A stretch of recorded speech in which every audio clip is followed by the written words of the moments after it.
Welcome back to Gubsretrogames, everybody. So this week we decided to go ahead and start our NES collection, as you can see. So a little bit about the NES. There were 680 licensed games in the US, with an additional 35 that were formatted in the PAL format that weren't released to the US. So just focusing on the 680 licensed games in the US, and this was the first 5 that we went ahead and picked up this week. So first up, we have Legend of Zelda.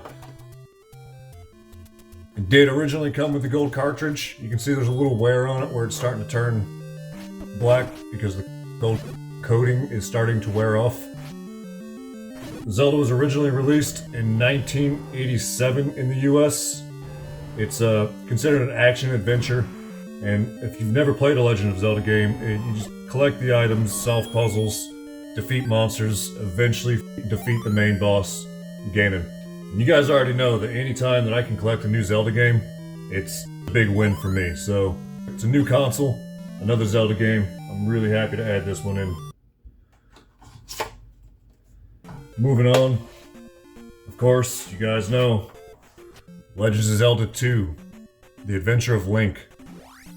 So The Adventure of Link was released in the US in 1988, and this one took a big difference from the original release, Legend of Zelda. So this one, it introduced an experience system, which was largely abandoned in later releases.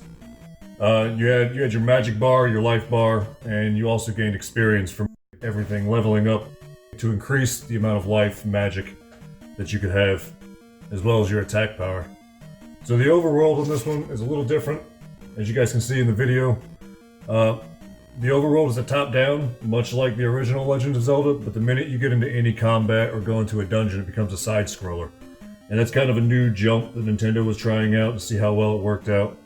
I don't believe it was received very well, so they kind of just went back down to what you guys are mostly used to with Zelda games. This one is also considered an action role-playing, but it also, because of the side-scrolling, it has a bit of platforming aspects to it. And same thing, you collect the items, solve the puzzles, defeat the monsters, and this one you try to wake Zelda up. You can see this one was also the gold. You got the black up there on the tab to grab it. That's starting to show through.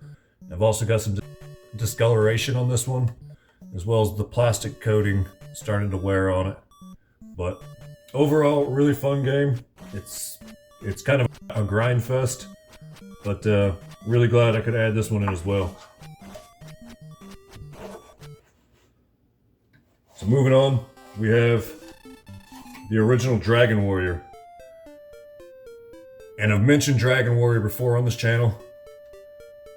It was with one of our Game Boy games.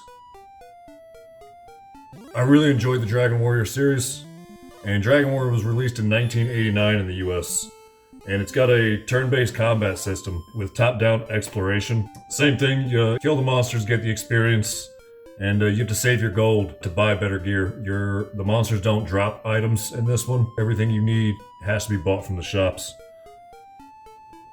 It's a fun game, kind of slow if you're not used to it. It's a lot of text-based, there's really no fighting sequence to it. But I really enjoy that one. I've kind of always had a soft spot for Dragon Warrior when it came to the NES. So, again, really happy to add that one. Next up is Othello. Now, this is obviously a huge change in genre. So, Othello was originally released in 1988 in the US, and it was a digital adaptation of Reversi. And the point of the game is kind of just you sandwich the opposite player's discs between yours. Whenever you do that successfully, you can flip their color disc to your color. If there isn't any room left on the board, or if neither player can make a valid move, the game will be done. But it's to have more of your color on the board than your opponent by the end of the match. So it's pretty fun. Kind of gets you thinking. It's a challenge. So I enjoyed that one. Sitting down and playing it a little bit once I figured it out. And then finally, we have Marble Madness. So Marble Madness was released in 1989, and it was originally released in 1984 by Atari Games as an arcade game. It's considered an isometric platformer, and the entire purpose of it is to control a marble through courses while avoiding falling off and getting hit by the enemies. Falling off and getting hit kind of just stuns you for a minute, but you're going for a high score with it, attempting to get through these levels as fast as possible, and you end up losing if you can't finish the level within the allotted time. But this is the beginning of our collection, so we've got 5 out of 680 checked off now. What do you guys think? Did you guys ever play any of these? If so, which one's your favorite? Also, go ahead and throw in the comments which game you'd like to see us grab up next, add to the collection. Anyway, follow, like, subscribe if you guys like this content, and until the next time, guys, keep gaming.